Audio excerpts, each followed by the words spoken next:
मैं तो तुम्हें एक राय दूंगा, अगर आप मिडिल क्लास फैमिली से बिलोंग करते हो, आपके माइंड में ऐसा एक लूप वगैरह चल रहा है कि नहीं मैं जैसे थोड़ा अच्छा पैसा कमाऊँ, घर ले लेता हूँ, सोसाइटी में शिफ्ट हो जाता हूँ, बच्चों का फ्यूचर चीज़ है, मत जाओ, लिटरली मत जाओ। आप रेंट पर रह लो, ज़्यादा बेटर है। बट सुबह के बज चुके हैं 5:54 और आज का जो वेदर है वो लिटरली बहुत ही ज़्यादा प्यारा लग रहा है।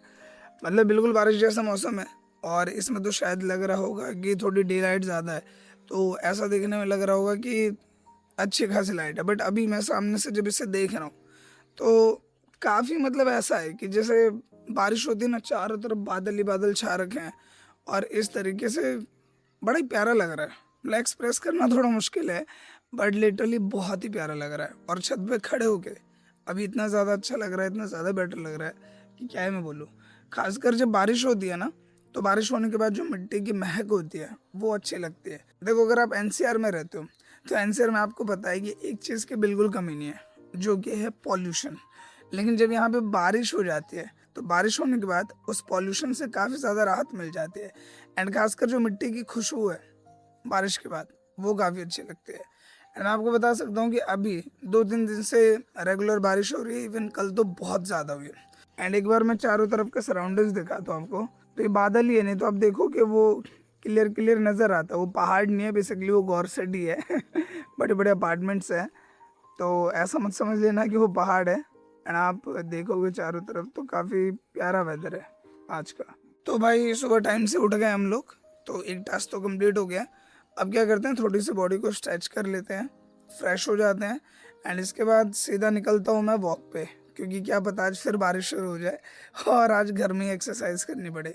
तो इससे अच्छा है कि थोड़ा स्ट्रेच वगैरह करके फटाफट मैं निकलता हूँ वहाँ के लिए, मतलब वॉक के लिए। और आज भी हम कोशिश करेंगे कि 2 किलोमीटर हमें वॉक करना है एंड बीच में थोड़ा सा हो सके तो जॉगिंग भी मैं करने की कोशिश करूँगा। तो चलो शुरू करते हैं। इतनी बड़ी बड़ी बिल्डिंग है, ये है गौर सिटी। और आपको एक बात पता है, इसमें एक एक फ्लैट की कीमत कितनी है, 1-1 करोड़ के आसपास है। लेकिन क्योंकि मैं इसके पास में रहता हूँ, शायद इस वजह से इंस्टाग्राम या उसका एल्गोरिथम काम करता हो, भाई मेरे को हर दूसरे दिन तीसरे दिन एक वीडियो आती है यहाँ से। और वो वीडियो कैसी होती है, उस वीडियो में कभी लड़ाई हो रही होती है पानी की शॉर्टेज के लिए, उस वीडियो में कभी लड़ाई हो रही होती है कोई भी मान लो कि बिजली नहीं आ रही है उसके लिए, कुछ ना मतलब इससे रिलेटेड आता ही रहता है। अब मैं रहता हूँ इधर, ये जो लोकल एरिया है मैं यहाँ रहता हूँ, और ये पूरा जो एरिया देख रहे हो ना, देखो पूरा ऐसा ही है और ये बहुत बड़ा है, मतलब पूरा फैला हुआ है अंदर तक। लगभग मैं बता सकता हूँ यहाँ पे 100 नहीं, 1000 नहीं, या लाखों ऐसे होंगे। मतलब लाखों जैसे होता है ना फ्लैट्स, लाखों फ्लैट होंगे। और इतनी ज़्यादा कीमत कर रखी है। एक समय बताता हूँ मैं, 2012 में जब हम इधर आते थे ना, तो इस रोड पे लोग आने से डरते थे। ये जो एरिया है ना, इधर आने से डरते थे। शाम के टाइम में टेम्पो वाला सीधा बोल देता था कि भैया अभी चलना है चल लो, 6 बजे से पहले आना पड़ेगा, क्योंकि शाम को छीना झपटी होती है। तो शाम को यहाँ कोई आना नहीं चाहता था 2012 में। और आज की डेट में ये रोड इतना रश से भरा रहता है ना, इतना रश रहता है इस पर कि अगर आप आ रहे हो, आपने सुना भी होगा परथला का हो गया, मान लो बोलते हैं कि गौर सिटी 4 मूर्ति पे इतना जाम है, परथला पे इतना जाम है। तो इस तरीके से रहता है ना कि अगर आप इधर आ रहे हो तो आपको जाम में आधा घंटा 1 घंटा इस तरीके से लग जाएगा। और एक समय ऐसा था 2012 में कि लोग यहाँ आना पसंद नहीं करते थे, मतलब आने से डरते थे। और यहाँ पे रिज़र्व करके आना पड़ता था ऑटो, क्योंकि ऑटो चलती नहीं थी इस रूट पे, तो यहाँ रिज़र्व करके आना पड़ता था। और आज के डेट में इतनी ज़्यादा भीड़ है यहाँ पे, इतना ज़्यादा महंगा हो गया ये एरिया कि पूछो मत। और सच बता रहा हूँ मैं, ये जो आपको फ्लैट्स दिख रहे हैं ना, अभी जो बन भी रहे हैं, देखो ये वाला बन रहा है, ये वाला नया बन रहा है, देखो ये देख रहे हो, ये दोनों बिल्डिंग्स अभी नई बन रही है। तो इनमें भी जो अगर 2 BHK कोई ले रहा है ना, तो आई डोंट थिंक कि वो 60 लाख रुपए से नीचे होगा। 60 लाख 70 लाख इस तरीके का रेट है यहाँ, बहुत ही ज़्यादा महंगा है। और उसके बाद भी लोग अफोर्ड कर ले रहे हैं। और अफोर्ड करने के बाद EMI ट्रैप, यानी EMI में फंस रहे हैं, वो तो अलग ही है। और इनमें से ज़्यादातर लोग ऐसे हैं ना, मतलब मान लो 90% लोग जो इस फ्लैट में रहते होंगे, 90 या 80% लोग अपनी ज़िंदगी से परेशान है भाई। रीज़न पता है क्या है? कि उनको 4 लोग को खुश करना था, जिसके लिए उन्होंने फ्लैट ले लिया, ईएमआई करवा ली 20 साल की, 15 साल की, 25 साल की, ठीक है। और अब क्या है कि अगर उनका काम पे जाने का मन नहीं है तो भी उनको काम करना पड़ेगा। क्यों? क्योंकि उनको ईएमआई भरनी है। क्यों? क्योंकि उनको चीज़ें मैनेज करनी है। ये अब जो इस फ्लैट में रहता है, आपके पड़ोसी के पास मान लो कोई गाड़ी है, ठीक है, गाड़ी है, ठीक ठाक गाड़ी है, फ्रॉन्क्स है या नॉर्मल स्कॉर्पियो है, कोई भी एक गाड़ी मान लो है। तो अब अगर आप पहले बाइक पे थे ना, तो अब आपका मन करेगा मेरे को भी गाड़ी लेनी है। समझ रहे हो? ये एक चीज़ होती है। आप जिस माहौल में रहते हो ना, आपको उस माहौल को मेंटेन करके भी रखना पड़ता है। ये सबसे बड़ी आफत है। उसके अलावा पहले मान लो कि आप जाते थे 2000 वाले स्कूल में, मतलब कि जहाँ पे 1000 रुपये फ़ीस है, 2000 रुपये फ़ीस है, और अब वहाँ फ़ीस कितनी लग रही है? वहाँ पे जो बच्चे हैं जो इस फ्लैट में रह रहे हैं, वो जा रहे हैं ऐसे स्कूल में जहाँ 10,000 रुपये महीने की फ़ीस है, 8,000 महीने की फ़ीस है। तो अब आपको क्या करना पड़ा? पहले 2000 में बच्चा पढ़ रहा था, अब आपको 4 लोग कहीं ये ना बोल दे तुम किस स्कूल में भेज रहे हो, अब आपको उस स्कूल में भेजना पड़ेगा जहाँ पे 10,000 फ़ीस है, 8,000 फ़ीस है। अब देखो, कोई कोई इसमें होगा जो भाई सच में यार पैसे वाला बंदा होगा, चीज़ें हैं इस तरीके से, उसके लिए ठीक है जो कर रहा है स्टार्टिंग से। लेकिन काफ़ी लोग जो ये सोचते हैं कि भाई मुझे लाइफ को बेटर करना है, और लाइफ को बेटर करने के लिए वो लोग क्या करते हैं कि नहीं भाई सोसाइटी में चलते हैं, हाई राइज अपार्टमेंट्स में चलते हैं। बेसिकली ये हाई राइज होती हैं, ये जो बिल्डिंग्स है ना जो इतनी बड़ी बड़ी है, इन्हें हाई राइज बोलते हैं। और आपने देखा होगा कुछ कुछ सोसाइटी, जैसे गोकुल धाम सोसाइटी आपने देखा होगा, तारक मेहता का उल्टा चश्मा, तो उसको लो राइज बोलते हैं। जिस पे 3 फ्लोर हैं, 4 फ्लोर हैं, उसको बेसिकली बोला जाता है लो राइज सोसाइटी। ये होता है high rise society. Low rise फिर भी एक पल के लिए बेटर है, उसमें आपको भीड़ कम मिलेगी, चीज़ों के मैनेजमेंट में उतनी दिक्कत नहीं मिलेगी। ये होती है हाई राइज, इसमें मैक्सिमम टाइम आपको दिक्कत ही देखने को मिलेगी। क्योंकि जो भी होता है, मान लो कि जो भी इसका वो होगा ना, एजेंसी होगा, जो भी बोलते हैं उसको, जो मैनेजमेंट है, अब उसके पास प्रेशर होता है कि भाई उसको मैनेज करना है यहाँ पे 400 घरों को, 400 फ्लैटों को, क्योंकि हाई राइज में तो ज़्यादा बन जाता है, तो वहाँ पे दिक्कत बढ़ जाती है। तो पॉइंट यही है भाई, मैं तो तुम्हें एक राय दूंगा, अगर आप मिडिल क्लास फैमिली से बिलोंग करते हो, आपके माइंड में ऐसा एक लूप वगैरह चल रहा है कि नहीं मैं जैसे थोड़ा अच्छा पैसा कमाऊँ, घर ले लेता हूँ, सोसाइटी में शिफ्ट हो जाता हूँ, बच्चों का फ्यूचर चीज़ है, मत जाओ, लिटरली मत जाओ। आप रेंट पर रह लो, ज़्यादा बेटर है।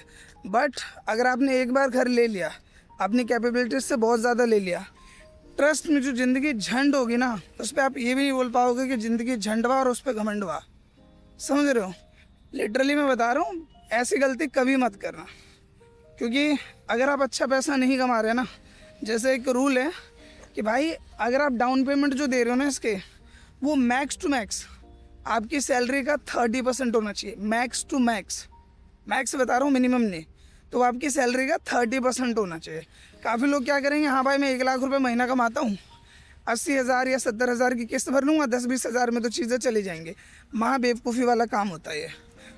तो अगर आप लेने का प्लान कर रहे हो तभी लो जब इसकी जो भी EMI है वो आपकी सैलरी का 30% हो, नहीं तो मत लो। चाहे 4 लोग क्या बोल रहे हैं, 4 लोग क्या है नहीं है वगैरह वगैरह, सबको एक ही बात बोलो, भाड़ में जाओ, गो टू हेल। अपनी ज़िंदगी की ऐसे तैसे मत करिए आप, क्योंकि लिटरली जितने लोग इसमें हैं जो मिडिल क्लास फैमिली से बिलोंग करते हैं, और आज की डेट में वो फ्रस्ट्रेटेड है, क्योंकि सिर्फ सोसाइटी में आना मैटर नहीं करता, उसके बाद उसको मेंटेन करना उससे ज़्यादा प्रेशर हो जाता है। आपके पास EMI का प्रेशर, फिर सोसाइटी के बिहाफ पे सोच का प्रेशर, लोग क्या सोच रहे हैं, लोग किस तरीके से रह रहे हैं, लोग कैसे रेस्टोरेंट में जा रहे हैं, चीज़ें क्या है। अगर आप मिडिल क्लास फैमिली से बिलोंग करते हो तो आप समझ पा रहे होंगे हमारी लाइफस्टाइल कैसी रहती है, और जब हम सोसाइटीज़ में आते हैं तो लाइफस्टाइल कैसी हो जाती है। सो इट्स जस्ट एडवाइस, लेनी है लो, नहीं लेना मत लो, all up to you. But मैं आपको यही बोलूँगा कि भाई मत करो। अगर आपकी सैलरी का 30% से ज़्यादा आपको खर्च करना पड़ रहा है इनके बिहाफ पे, मत लो।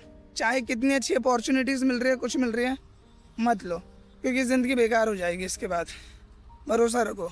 और ख़ासकर पता है क्या होता है, एक और चीज़ मैंने 1-2 लोग के साथ देखा है चीज़, कि ज़िंदगी आपकी बढ़िया चल रही होती है, लेकिन जब एक प्रॉब्लम आना स्टार्ट होती है ना, उसके बाद लाइन से प्रॉब्लम्स आती है। कभी कोई बीमार पड़ जाएगा, कभी कुछ हो जाएगा, कभी कोई, मतलब कहते हैं ना जब आपके पास दिक्कत हो तो ऑटोमेटिकली दिक्कतें बढ़ने लग जाती है। तो ऐसी भी चीज़ें होती है। तो मैं आपसे तो ये बोलूँगा कि ये जितनी भी हाई राइज सोसाइटीज़ आपको दिख रहे हैं, देखो अब मैं दिखा रहा था ना, ये देखो यहाँ से चालू है और पीछे तक लगभग मान लो कितना, ये 300-400 मीटर, 500 मीटर, आधा किलोमीटर पीछे तक ये फैला हुआ, और ये ऐसे फैला हुआ पूरा का पूरा। इसी तरीके से देखो पूरी ऐसे ही फैला हुआ है, ठीक है। तो जस्ट एडवाइस, अपने हिसाब से कभी भी ऐसा मूड बन रहा हो तो भैया सोच समझ के, नहीं तो आप जितने खुशी पाने के लिए जा रहे हो उसका 10 टाइम इंसान दुखी हो जाता है। बाकी अपना मोटिव किसी को डिमोटिवेट करने का बिल्कुल नहीं है, जस्ट अवेयरनेस के लिए मैंने बोला है आपको, क्योंकि अपने एक्सपीरियंस के बिहाफ पे, अपने ग्रुप के एक्सपीरियंस के बिहाफ पे जो चीज़ें मैंने एनालाइज करी है वो चीज़ें बस बताने की कोशिश की है। बाकी जो आपके लिए बेटर लग रहा हो वो आप करो, ठीक है। फ़िलहाल अगर हम आज के अपने रूटीन की बात करें तो आज हम सुबह जल्दी उठ गए थे, एंड इसके बाद आज हम अपोजिट डायरेक्शन में जा रहे हैं। हम ज़्यादातर पीछे की तरफ जाते थे, टिकटी की तरफ। आज मैंने सोचा आपको सोसाइटीज़ वगैरह दिखाता हूँ, और इधर 4 मूर्ति पड़ती है तो मैंने कहा इधर घुमाता हूँ। इधर एक फेमस मॉल भी है जहाँ पे एक्टर वगैरह आते रहते हैं, गौर सिटी मॉल। अपने घर से तो बहुत पास है, मान लो अगर पैदल भी जा रहे हैं 2 किलोमीटर का डिस्टेंस है घर से, तो पैदल भी जाओ पहुँच जाओगे। बट अगर आप मॉल जा रहे हो और आप पैदल जा रहे हो तो आपका ईगो हर्ट हो सकता है अरे मतलब पता नहीं क्या है। अभी कल क्या है ना, मैं एक जगह पे था अपने रिलेटिव के यहाँ पे, तो आप सोचो क्या है, मतलब वो फ्लैट है सिंपल इस तरीके से। अब होता है ना अपने नॉर्मल घरों में कि ठीक है भाई बनियान पहन के अपने घर के गेट के बाहर बालकनी में इस तरीके से बैठ सकते हैं। अब मैं क्या देख रहा हूँ, लोग की मेंटालिटी ऐसी है, नहीं आप बनियान पहन के छत पे नहीं जा सकते, 4 लोग देख लेंगे क्या हो जाएगा। जस्ट एक मैं वहाँ के लोग का बता रहा हूँ, उनका नहीं बता रहा हूँ, मैं वैसे बता रहा हूँ। जब लोग सोसाइटीज़ में जाते हैं ना, चीज़ें होती है तो कितना कुछ हो जाता है तो आप समझो कि ये मॉल है 2 किलोमीटर के डिस्टेंस पे। मेरे जैसा बंदा ये सोचेगा यार चलो भाई चल लेता हूँ, 10,000 स्टेप्स काउंट हो जाएंगे, फिटनेस भी हो जाएगी, अपना हो जाएगा। बट अगर मेरे साथ मेरे कुछ दोस्त जा रहे हैं तो वो ज़्यादातर बोलेंगे यार क्या तुम 10 रुपये बचा रहे हो भाई, यही बोलेंगे। शायद आप में से भी काफ़ी लोग बोल दें। तो मेंटालिटी का फ़र्क है, चीज़ों को अपग्रेड करो बट अपनी मेंटालिटी को मत करो भाई, उतना अपग्रेडेशन की ज़रूरत नहीं है। As my point of view, आपकी जो मर्ज़ी है करो भाई, कमेंट में भी कुछ लिखना है लिख दो, मुझे कोई फ़र्क नहीं पड़ता, ठीक है। तो ये देखो, ये थोड़ा थोड़ा दिख रहा होगा, मैं दिखाने की कोशिश करता हूँ। ये देखो, ये जो देख रहे हो ना, वो जो बिल्डिंग दिख रही है वो वाली, वो है गौर सिटी मॉल। तो अपने घर से काफ़ी पास के डिस्टेंस पे है। तो मैं तो यार जब रात को कभी मूवी वगैरह देखने जाता हूँ 1 बजे के टाइम पे, तब आने टाइम में ऑटो वगैरह नहीं भी मिलता, 1 बजे रात को कौन सा ही ऑटो चलेगा, तो मैं तो पैदल ही आ जाता हूँ सिंपली घर। मुझे लगता है बेटर है यार, क्या इतनी टेंशन लेनी है। चलो फ़ोन मिला है किसी दोस्त को, बात करते करते घर तक। और ज़्यादातर मेरे 2 ही 3 जिगरी दोस्त हैं जिनसे मैं ज़्यादा बातें करता हूँ। दोस्त तो वैसे बहुत हैं, बट ज़्यादा बात करने वाले होते हैं ना कि जिनसे आप ज़्यादा बात कर सको, वो काफ़ी कम है। तो बस एक आध दोस्त को फ़ोन मिला है, बात करते करते अपन आ गए, सिंपल। तो आज के अगर हम अपने रूटीन की बात करें तो देखो, सुबह हम जल्दी उठ गए थे, हमने थोड़ी सी स्ट्रेचिंग करी, हल्की बहुत कार्डियो करी, इसके बाद हम वॉक करने आ गए। काफ़ी हमने अच्छा वॉक कर लिया, लगभग 1 किलोमीटर 1.5 किलोमीटर प्लस में आ चुका हूँ, और अभी जाऊँगा भी वापस तो 2-2.5 किलोमीटर टोटल हो जाएगा। तो बस मैं आगे से वापस ले लूँगा क्योंकि उधर काम चल रहा है तो धूल मिट्टी थोड़ी ज़्यादा हो सकती है। हालांकि बारिश की वजह से सब बैठा हुआ है, बट फिर भी उधर जाना मेरे को उतना सही नहीं लगता।